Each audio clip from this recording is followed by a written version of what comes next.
Bom dia, pessoal. Que a paz de Jesus e o amor de Maria estejam com vocês.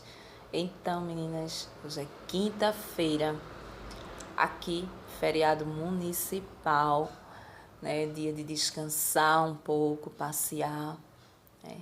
Mas também é dia da gente meditar a palavra de Deus, né? A gente não pode deixar para trás. É o nosso alimento diário, né? Na verdade, era para ser o nosso primeiro alimento de todos os dias, o alimento da alma, não é isso? Então a gente vai meditar um pouquinho na palavra de Deus de hoje, né?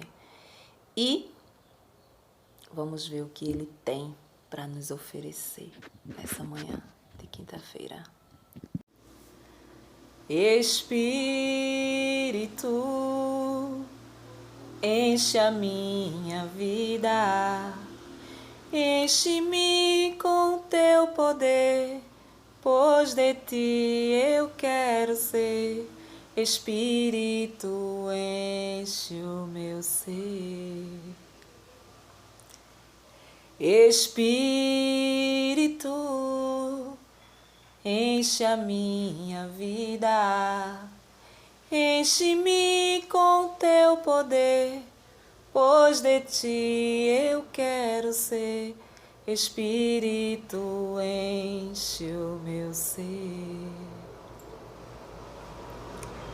As minhas mãos eu quero levantar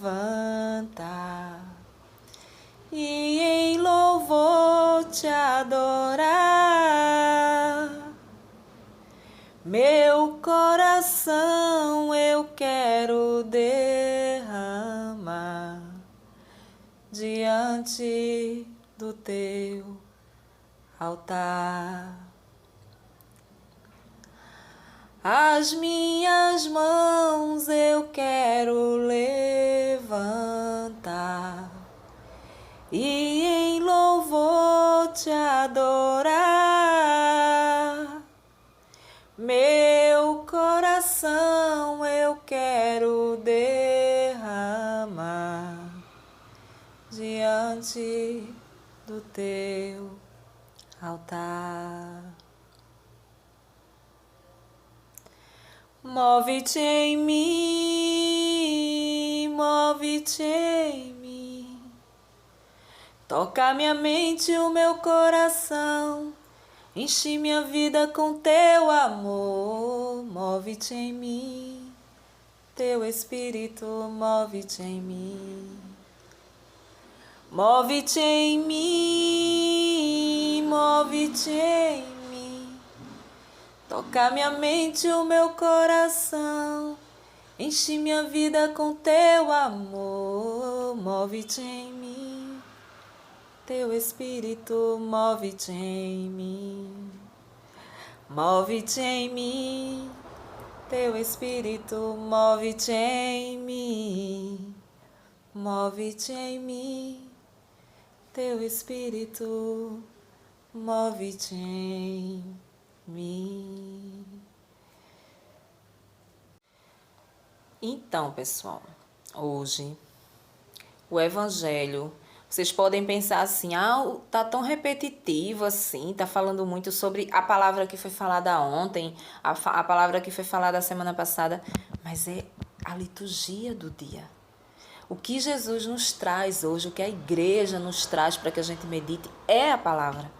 Então, assim, é uma continuidade daqueles capítulos que a gente viu, né? E hoje não é diferente, dá continuidade àquelas parábolas que a gente leu, né? E a gente vai extrair algo mais. E dessa daqui, né, essa passagem aqui, ela é bem explicativa, né? É para que a gente possa tomar consciência de que a coisa vai acontecer verdadeiramente. Então, você vai abrir a sua palavra no livro de Mateus, no capítulo 13, no versículo do 47 ao 53. Não é? Aí Jesus vem falar que o reino de Deus é como os peixes, aquela rede que os pescadores jogam no mar, pescam. Quando chegam na terra, eles vão escolher os peixes bons, os peixes ruins, né? Que significa o dia da colheita, significa o dia final, significa o dia do nosso julgamento, né? Então Jesus vem reforçar isso hoje para a gente. Ele hoje vem reforçar isso, porque por mais que a gente leia, por mais que a gente medite, a gente não imagina que esse dia possa chegar na nossa cabeça. Por quê? Porque o dia a dia ele vai tirando isso, essa ideia que pode acontecer, que o mundo vai acabar, que o mundo vai acabar com fogo, que os anjos vão descer, vai tocar as trombetas, aonde tem lá no Apocalipse como vai ser. A gente não imagina que vai ser assim. Mas Jesus vem nos afirmar mais uma vez que vai acontecer isso aqui. De todo jeito isso aqui vai acontecer. E não vai ser os peixes que vão ser peneirados. Vai ser nós pessoas, filhos dele vai ser peneirados. Então ele vem mais uma vez nos alertar sobre isso. Né? Ele vem dizer que esse dia vai chegar. Né? Quem viver, verá. E se a gente não tiver mais aqui para ver esse dia, porque esse dia pode ser amanhã, pode ser à noite, pode ser daqui a pouco, pode ser daqui 100 anos, 50 anos, 2 anos, 1 ano, a gente não sabe. A palavra diz que o ladrão, quando ele vem, ele não avisa que vem. O ladrão, quando a palavra diz que o ladrão, fala do ladrão quando ele entra, ele vem às escondidas, ele fala sobre Jesus, que quando Jesus vem na nossa vida para nos levar à morte, ele não avisa, ele simplesmente ele vem e leva. Então, se a gente não chegar a ver esse momento da descida de Jesus do céu, aonde vai acabar com tudo, né? A gente vai ver através da nossa morte. Quando a gente morrer, a gente vai ter um primeiro julgamento. Daí a nossa alma vai para algum lugar que a gente desconhece, mas que vai sim. E dali vai aguardar esse momento, que é o fim dos tempos, que é o fim, que é a vinda de Jesus sobre a terra, descendo do céu, né, com os anjos. Então a palavra é bem nítida, ele explica aqui que os anjos vão descer do céu e vai escolher as pessoas boas e as pessoas ruins. As pessoas boas vai ganhar o reino do céu, as pessoas ruins vão para o inferno, diretamente para o inferno. Mas nós acreditamos que antes de chegar esse momento, exista um socorro para a nossa alma, porque não é possível, né? Não é possível que a gente vá ganhar o céu e ganhar o inferno sem ter nenhum socorro de Deus, porque a nossa alma ela é podre. A partir do momento que a gente sobe, a gente não sabe para onde a gente vai, mas a nossa Igreja Católica ela acredita. Ela acredita em um estado em que a alma ela fica, né? É o estado em que a tua alma sai daqui, né? Como você está no momento que você morre? Você está com ódio, teu coração está cheio de ódio, teu coração está cheio de angústia, teu coração está cheio de maldade, né? Isso é um estado em que a nossa alma se encontra no momento. Por exemplo, nesse momento a minha alma está em paz. Eu sinto paz no meu coração, né? Então, se eu morro hoje, eu morro na paz, na santa paz, e principalmente que eu fiz esse louvor lindo e maravilhoso. Então, a minha alma está em paz, eu não estou atribulada, eu não estou preocupada. Eu deito a minha cabeça no travesseiro, eu vou dormir tranquilamente. O Espírito Santo de Deus está ali. Então, assim, é um estado em que a alma se encontra. A alma se encontra em estado. Corpo se encontra em lugar. O meu corpo está aqui, eu estou sentada em um lugar, não é?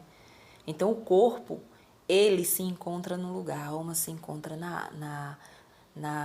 no estado. Então é um estado, quando a gente fala assim purgatório, não é um lugar. Porque a pessoa vai para um lugar. Não, não é um lugar. É um estado, é um sentimento. É aquilo que tu está sentindo a tua alma como ela está naquele momento. né?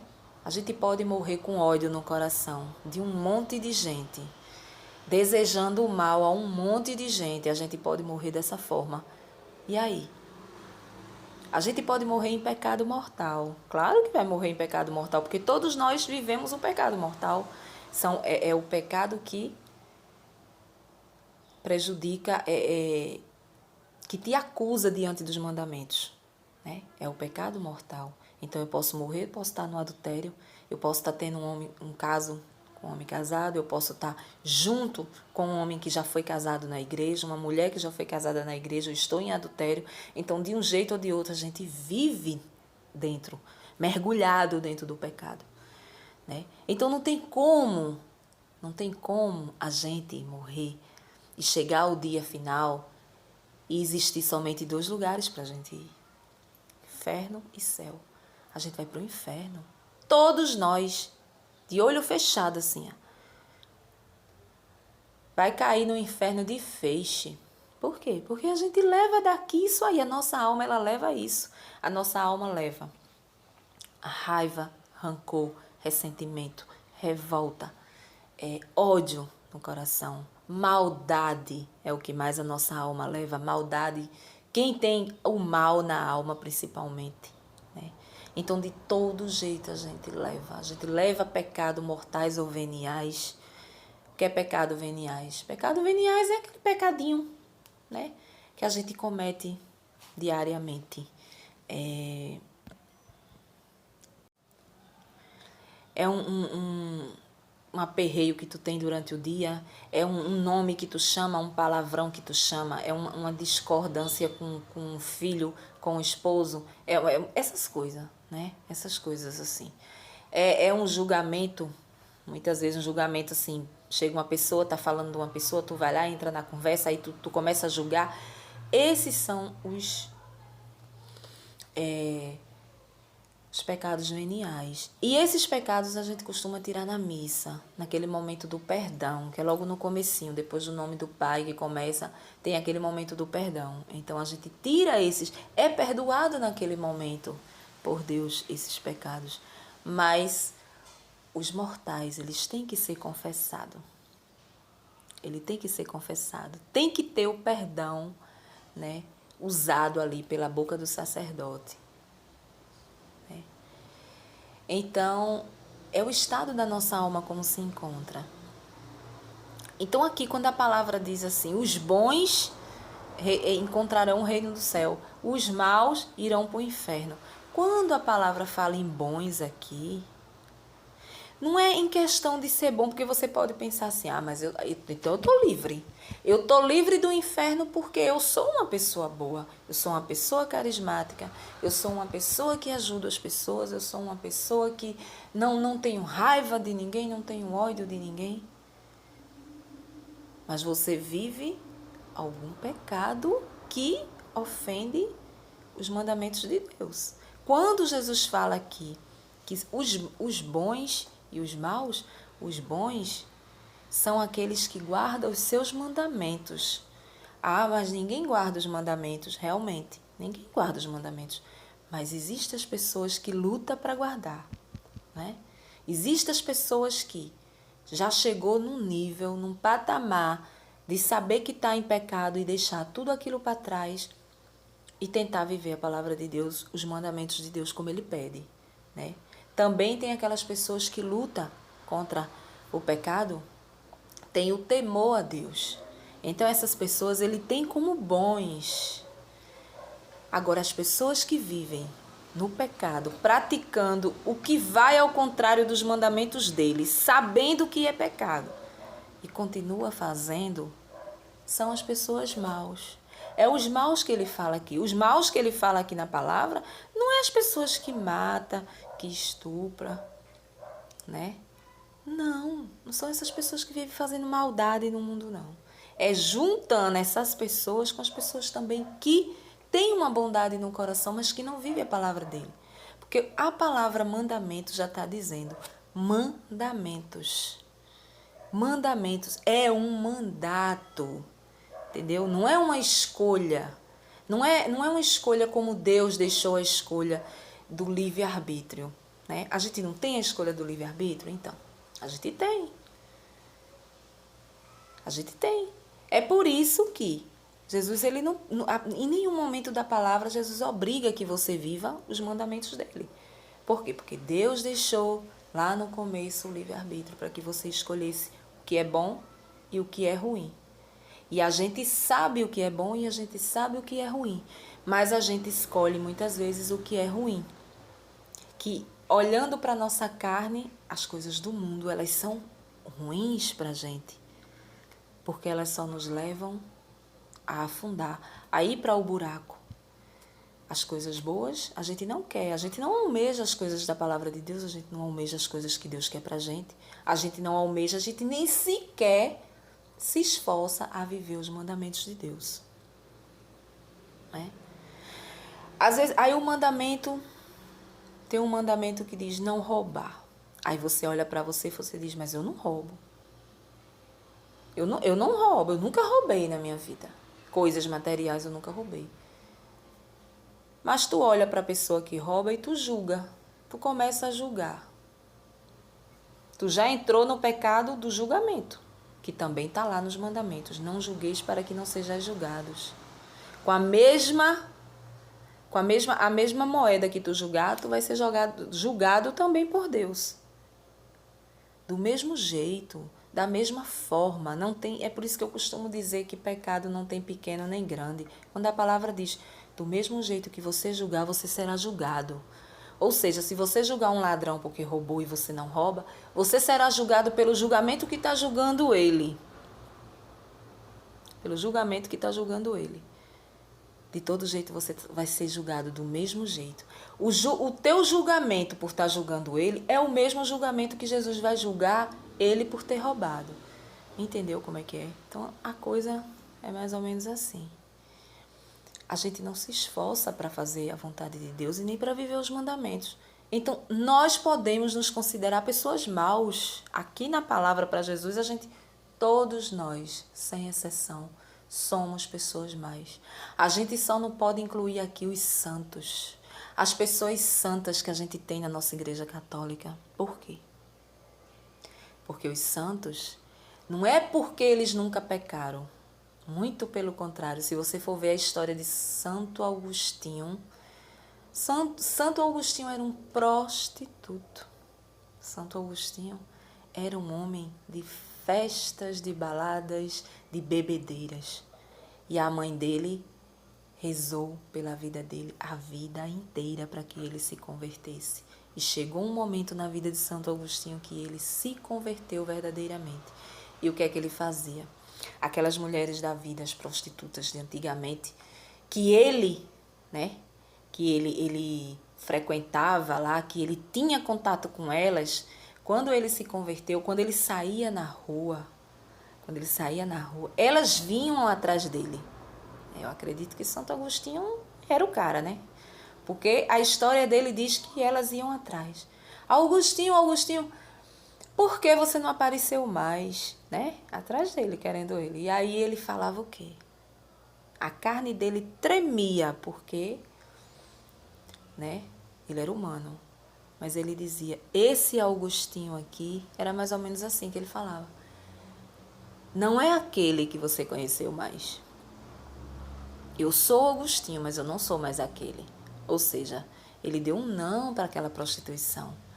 Então, os santos, para ter o título de santo, de intercessores, eles têm histórias que nós precisamos ler, ver. Por que fulano é santo? Se todos nós somos pecadores. Eles têm um favor maior de Deus, porque eles passaram a viver seriamente a palavra de Deus e tirar da vida deles o pecado. Se eles caíam, eles corriam para se confessar, eles pediam perdão, eles se arrependiam, muitos até se mutilavam, né? Como é que se diz?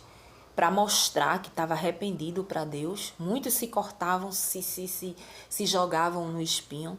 A gente tem a história do nosso santo aqui da cidade, Santo Antão, que é o padroeiro daqui, que o livro dele, a história dele é interessante. Ele, quando estava na vontade, assim, ele era um homem rico, um jovem, né, rico, onde entregou tudo para os pobres e foi viver para eles, foi viver para eles. E aí, quando ele estava se sentindo tentado na carne, né, sexualmente falando, que vinha aquelas vontades que o inimigo ele colocava mesmo, ele plantava ali nele, na parte mais sensível dele, que o inimigo ele conhece. Ele conhece o ponto fraco do ser humano, né? Ele conhece. E aí era ali que ele atacava. Sabe o que ele fazia? Ele tinha uma plantação na frente, assim, do lugar onde ele ficava. E essa plantação era de espinhos. Ele tirava toda a roupa, ele ficava peladão e se jogava no espinho. Até passar aquela vontade da carne. Ele não queria mais para ele aquilo ali. Entendeu? Então, assim, os santos a gente precisa respeitar. Quando a igreja diz é santo, quando o Papa canoniza um santo, é porque eles têm história para contar. A gente não pode abrir a boca e falar dos santos sem saber, não. Não podemos falar daquilo que a gente não viu, que a gente não sabe, que a gente nunca leu. Quando uma pessoa chega para falar, fica adorando esse santo aí, essas coisas. Os santos, eles têm o favor de Deus, porque quanto mais a gente se abre para as coisas de Deus, para a palavra de Deus, para viver o que Ele pede, a gente vai tendo favores de Deus na nossa vida. Né? Se eu tenho um lugarzinho guardado no purgatório, um lugar que eu vou queimar, minha alma vai se sentir incomodada ainda diante dos meus pecados. Se eu começo daqui da terra a fazer uma caminhada, tirando essas práticas que eu pratico, que ofendem o coração de Deus, que é os mandamentos, eu vou tirando, o meu lugar, ele a minha alma ela vai ficar mais aliviada onde ela chegar, entendeu? E assim é o processo que nós acreditamos até chegar o dia final, até o dia do julgamento. Aonde vai acontecer isso aqui que a palavra diz hoje? Né? A peneira. Os anjos vão vir e vão escolher. Tu é bom, tu é ruim. Céu, inferno, inferno, céu. Céu, inferno, inferno, céu. Agora eu fico imaginando. Imagine você se não existisse o socorro que a gente acredita. Como seria? A gente morreria e automaticamente um sono eterno. Ia dormir lá, ficar lá. Chegou o dia final, chegou o dia do julgamento. E aí? Socorro nenhum para a alma? Aonde fica a palavra de Deus que diz: eu não vou perder nenhuma das minhas ovelhas? Aonde tinha 99, se uma se perdeu, eu vou buscar. Eu vim para os doentes e não para os sãs. Onde é que fica isso? Quer dizer que Jesus vai deixar que a nossa alma se perca, a alma de todo mundo que é pecador, se perca e vá direto para o inferno? Porque tem que ir direto para o inferno. Porque se a gente morre em estado... É difícil se morrer no estado de graça. Só os santos que morreram em estado de graça. Se você for ver o filme de Santa Rita de Cássia, um milagre foi feito no momento ali, antes dela morrer.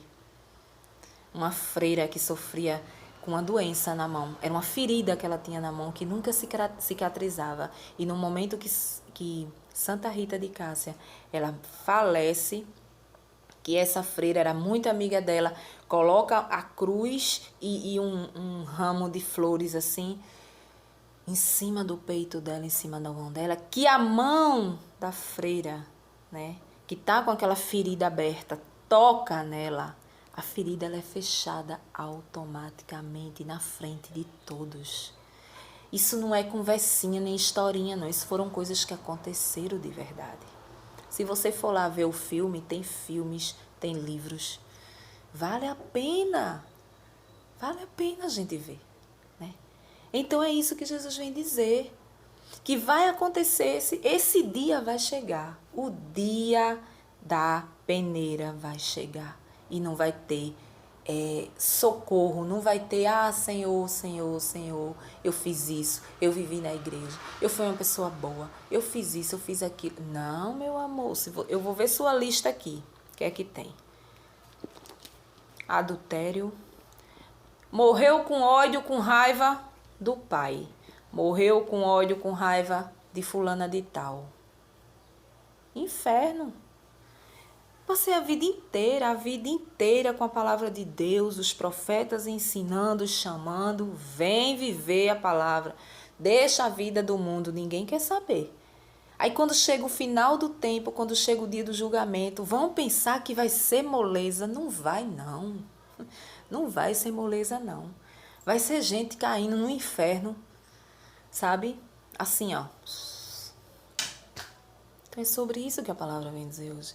A gente precisa se converter de verdade. A gente precisa olhar para a palavra de Deus e acreditar que as coisas vão acontecer, porque vão acontecer.